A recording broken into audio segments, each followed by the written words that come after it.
மேசராசி அன்பர்களே, ஆடி மாதம் என்ன பலன் எப்படி இருக்க போகுது அப்படின்னு பார்க்கும் பொழுது உங்கள் ராசிநாதனான செவ்வாய் பகவான் 2ஆம் இடத்துல போய் உட்கார்ந்துருக்கார். அப்போ நீங்கள் போய் 2ஆம் இடத்துல உட்கார்ந்துருக்கீங்க. அப்போ உங்கள் சிந்தனைகள், எண்ணங்கள், செயல்பாடுகள் அத்தனையும் குடும்பம் சார்ந்ததாக இருக்கும், பணம் சார்ந்ததாக இருக்கும். அதே போல் குழந்தைகளை பற்றிய சிந்தனை, உணர்வுகள், அவங்களுக்கு ஏதாவது ஒன்று பண்ணணுங்கிற அந்த அமைப்பு இருக்கும்.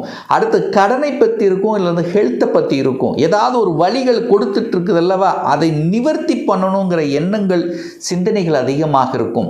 தகப்பன் மூலமாக ஒரு நல்லவைகள் நடக்கக்கூடிய ஒரு மாதம் இந்த ஆடி மாதம் அப்படின்னு சொல்லலாம். அப்போது இந்த மேசராசி என்பவர்கள் நார்மலாகவே சுறுசுறுப்பானவர்கள், தன்னம்பிக்கை மிக்கவர்கள். ஸோ இந்த மாதம் தன்னம்பிக்கையோடு செயல்படக்கூடிய அமைப்புங்கிறது உண்டு. எழுச்சியோடு செயல்படுவீர்கள். தைரிய வீரியத்தோடு செயல்படக்கூடிய தன்மைங்கிறது நிச்சயமாக இந்த மாதத்தினுடைய பிற்பகுதி, அதாவது ஆடி மாதம் 17க்கு அப்புறம், அதாவது எப்படி இருக்குன்னா ஒரு வேகமாக, ஒரு உத்வேகமாக, தைரியமாக எதையும் சாதிக்கலாம் என்கின்ற அந்த எண்ணத்துடன் செயல்படக்கூடிய ஒரு நல்ல மாதமாக அமைகிறது. 2ஆம் இடத்தில் உட்கார்ந்துருக்கீங்களவா, பேச்சில் தான் கொஞ்சம் கடுமை இருக்கும், அல்லது உங்களை டெம்ட் ஆக்குவாங்க, கோபப்படுத்துவாங்க, ஆக்ரோஷப்படுத்துவாங்க. அங்கே மட்டும் நீங்கள் கொஞ்சம் கவனத்தோடு செயல்படணுங்கிறத ஞாபகத்தில் வைத்து கொள்ளுங்கள். இந்த மேசராசி என்பர்கள், 2ஆம் அதிபதி தனத்தை கொடுக்கக்கூடியவன், குடும்பத்தை அமைத்து கொடுக்கக்கூடிய அந்த சுக்கிர பகவான் இப்போ கேதுவோடு சேர்ந்திருக்கார், ஒரு சர்ப்ப கிரகத்தோடு சேர்ந்திருக்கு. அப்போது குடும்பத்துக்குள்ள ஒரு கருத்து வேறுபாடுகள் வராமல் பார்த்து கொள்ளணும் அப்படிங்கிறத இந்த மேசராசி என்பர்கள் புரிந்து கொள்ளணும். ஏன்னா கேதுவோடு சேர்ந்திருக்கார். கேதுங்கிறது ஒரு அந்நியர்கள். அப்போ உங்கள் குடும்ப விஷயத்தில் மற்றவர்கள் குறுக்கீடு வராமலும் நீங்கள் மற்ற குடும்ப விஷயத்துக்கு போகாமல் பார்த்து கொள்வது சிறப்பு. ஏன்னா இந்த மாத இறுதியில் பார்த்தீங்கன்னா, அதாவது சரியாக சொல்லப்போனால் ஆடி 16 அல்லது 1/8/2026 சுக்கிர பகவான் நீச்சமாகிறார். அதாவது குடும்பாதிபதி நீச்சமாகுது. நீச்சம் என்றால் தியானத்தில் இருப்பதை போல கொஞ்சம் வலு குறைகிறது. அப்போ பணம் கிடைக்குமா? பணமெல்லாம் வரும். 2ஆம் அதிபதி 6ல் இருக்கும்போது பணம் தாராளமாக புழக்கத்தில் வரும்.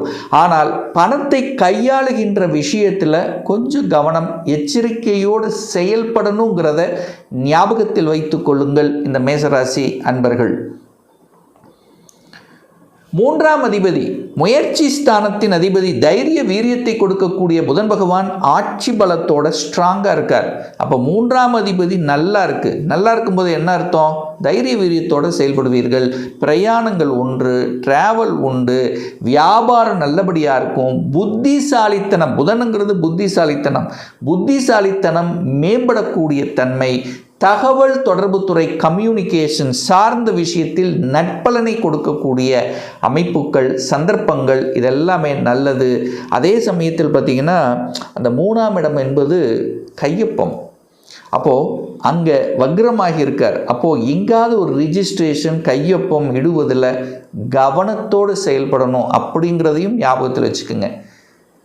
4ஆம் இடத்துல சுகஸ்தானத்தில் குரு பகவான் உட்கார்ந்திருக்கார். பாக்யாதிபதி சுகஸ்தானத்தில் உட்கார்ந்திருக்கார். 4ஆம் இடத்தில் உட்கார்ந்திருக்கார். 4ஆம் இடத்தில் என்ன இருக்கு? வீடு இருக்கு, வண்டி, வாகனம், தாயை குறிக்கக்கூடிய இடங்கள், இதெல்லாமே நல்லபடியாக அமையக்கூடிய தன்மை. அப்போ மேசத்துக்கு ஒரு இடம் வாங்கணுங்கிற ஒரு எண்ணம் கண்டிப்பாக உங்கள் மனசில் வரும். அப்போ நிலத்திலையும் இடத்திலையும் இன்வெஸ்ட் பண்ணால் உங்களுக்கு நல்லது, அது வளர்ச்சி பெறக்கூடிய அமைப்பு உண்டு. அல்லது யாரெல்லாம் இடம் வாங்கணும், நிலம் வாங்கணும்னு ஆசைப்பட்டு கொண்டு அதுக்கான முயற்சி எடுத்துகிட்டு இருக்கிறீங்களோ அவர்களுக்கெல்லாம் சக்ஸஸ் கொடுக்கக்கூடிய அமைப்பு உண்டு. இந்த இடத்துக்கு வாங்கிடலாம் அப்படிங்கிறது எண்ணத்தை ஸ்ட்ராங்காக கொடுக்கும். இது வரைக்கும் கொடுக்காதவங்களுக்கு கொடுக்கக்கூடிய அமைப்புகள் உண்டு. அல்லது ஃபிக்ஸ் பண்ணி வச்சுருவீங்க, இந்த இடத்த வாங்கலாம் அப்படிங்கிறத அதை யோசித்து வச்சக்கூடிய அமைப்பு. சூரியன் அங்கே இருக்கார், அது நல்லபடியாக நடக்கக்கூடிய அமைப்புகள், சந்தர்ப்பங்கள் நிச்சயமாக உண்டு. தாய் சார்ந்த விஷயத்தில் இருந்து வந்த அந்த குழப்பங்கள், தாய் வர்க்கம் ரீதியில் அதை சரிப்படுத்தணுங்கிற எண்ணத்தை கொடுக்கும். அதே சமயத்தில் குருவும் சூரியனும் சேர்த்து உட்கார்ந்திருக்கார். 9ஆம் அதிபதி சூரியன். தகப்பன் மூலமாக உங்களுக்கு நல்லவைகள், தகப்பன் சொத்து வாங்குறதுக்கோ, இடம் வாங்குவதற்கோ, வீடு வாங்குவதற்கோ, வீட்டை ஆல்டர் பண்ணுவதற்கோ, செய்யலாம், அதாவது ஒரு உறுதுணையாக இந்த காலகட்டத்தில் இருப்பார் அப்படிங்கிறதுல எந்தவித மாற்று கருத்தும் கிடையாது. சார், குழந்தை சார்ந்த விஷயங்கள் எப்படி இருக்கும்? குழந்தை என்ன 5ஆம் இடம், 5ஆம் அதிபதி குருவோட சேர்ந்திருக்கார். குழந்தை ஸ்தான, அதாவது குழந்தை காரக கிரகத்தோட குழந்தை ஸ்தான அதிபதி இணைந்து இருக்கக்கூடிய நிகழ்வு இந்த காலகட்டம் உண்டு. அப்போ நல்லது நடக்குமா இல்லையா? குரு உச்சமாக இருக்கார்லவா, அப்போ குழந்தையை பற்றிய சிந்தனைகள், குழந்தைக்கு செட்டில் ஆகக்கூடிய அமைப்புகள், குழந்தைகள் படிப்பு, இந்த படிப்பு படிக்கணும், அவங்களுக்கு உண்டான அத்தனை விஷயங்கள், வேலைகள், உங்கள் எண்ணங்கள்லாம் செயல்படும். அதுவும் சக்ஸஸ் கொடுக்கக்கூடிய அமைப்பு, குழந்தைகள் நன்றாக படிக்கக்கூடிய அமைப்பு, வெளியூர் வெளி மாநிலத்தில் போய் படிக்கக்கூடிய வாய்ப்புகள், சந்தர்ப்பங்கள், இதெல்லாமே நல்லபடியாக இருக்கிறது இந்த ஆடி மாதம். சார், 6ஆம் அதிபதி தான் உங்களுக்கு கடனை கொடுக்கக்கூடிய, எதிர்ப்பு, நோயை தரக்கூடிய ஒரு கிரகம். இப்போ வக்ரமாக உட்கார்ந்துருக்கார். ஹெல்த்தை கொஞ்சம் கேர் எடுக்கணும் மேசராசி என்பர்கள். அப்போது எதிர்ப்பு, பகை கண்டிப்பாக ஏதோ ஒரு ரூபத்தில் கொடுக்கும். அப்போ அந்த இடத்துல விலகி போவது நல்லதுங்கிறத மைண்டில் வச்சுக்கோங்க. கோபம் வரும்னு ஆல்ரெடி சொல்லியிருந்தேன். அப்போ கோபப்பட்டு ஆக்ரோஷப்பட்டு ஒரு வேலையை விட்டுறது, டென்ஷன் ஆகிறது, இதெல்லாம் கண்டிப்பாக கூடாது இந்த மாதம். அதே சமயத்தில் ஒரு சிலருக்கு நரம்பு சம்பந்தப்பட்ட உங்களுக்கு ஏதாவது ஒரு பிரச்சனை, மேசத்துக்கு ஒரு பிரச்சனை வருகிறது அப்படின்னா அது நியூரோ சம்பந்தப்பட்ட, நரம்பு சம்பந்தப்பட்ட ஒரு பிரச்சனையாக இருக்கும். ஸோ அதில் கொஞ்சம் கேர் எடுத்துக்கிறது நல்லதுங்கிறத மைண்டில் வச்சுக்கோங்க. 7ஆம் அதிபதி நீச்சமாக போகிறார். அப்போ 7ங்கிறது என்ன? கணவன் அல்லது மனைவியை குறிக்கக்கூடிய ஒரு கிரகம். அது நீச்சமாக போகுது. எப்போ? 1ஆம் தேதி, அதாவது ஆகஸ்ட் மாதம் 1ஆம் தேதி. அப்போ என்ன? 7க்குரியவன் தனக்கு 12ல். சண்டை போடக்கூடாது, கருத்து வேறுபடக்கூடாது, ஹெல்த்தை பார்த்துக்கணும்.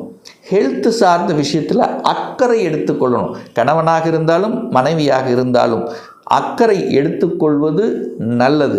ஒருவருக்கொருவர் புரிந்து கொள்வது நல்லது அப்படிங்கிறத மைண்டில் வச்சுக்கோங்க. சார், வேலை கிடைக்குமா? கண்டிப்பாக வேலை உண்டு. வேலையில் எந்த தொந்தரவும் ஏற்படுத்த போவதில்லை. ஆனால் சனி வக்ரமாக இருக்கார்லவா, வேலை இல்லாதவர்களுக்கு வேலை கொடுக்க போகிறது.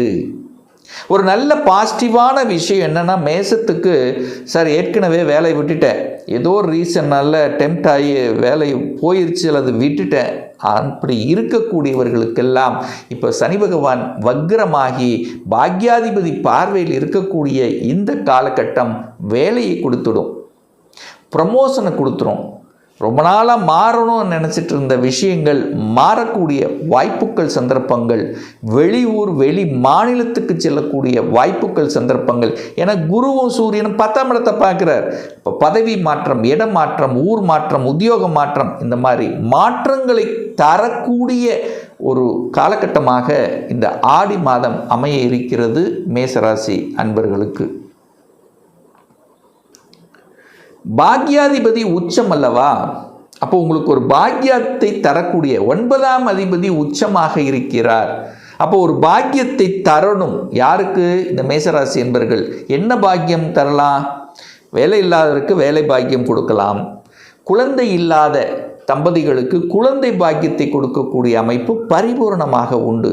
ஏன் இது ஸ்ட்ராங்காக நீங்கள் சொல்கிறேன் அப்படின்னா, குழந்தை காரக கிரகம் உச்சமாக இருக்கார். அந்த குருவோட சூரியன் 5ஆம் அதிபதி இணைஞ்சிருக்கு. இது ஒரு நல்ல பலன். அப்போ குழந்தை இல்லாதவர்களுக்கு குழந்தை பாக்கியம் தரக்கூடிய அமைப்புகள், சந்தர்ப்பங்கள் உண்டு.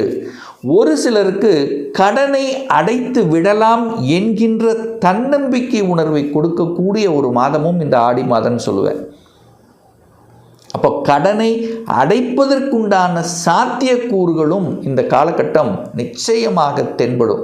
அதில் எந்தவித மாற்று கருத்து இல்லை. செலவுகளை சுப செலவுகளாக கன்வெர்ட் பண்ணுறது நல்லது.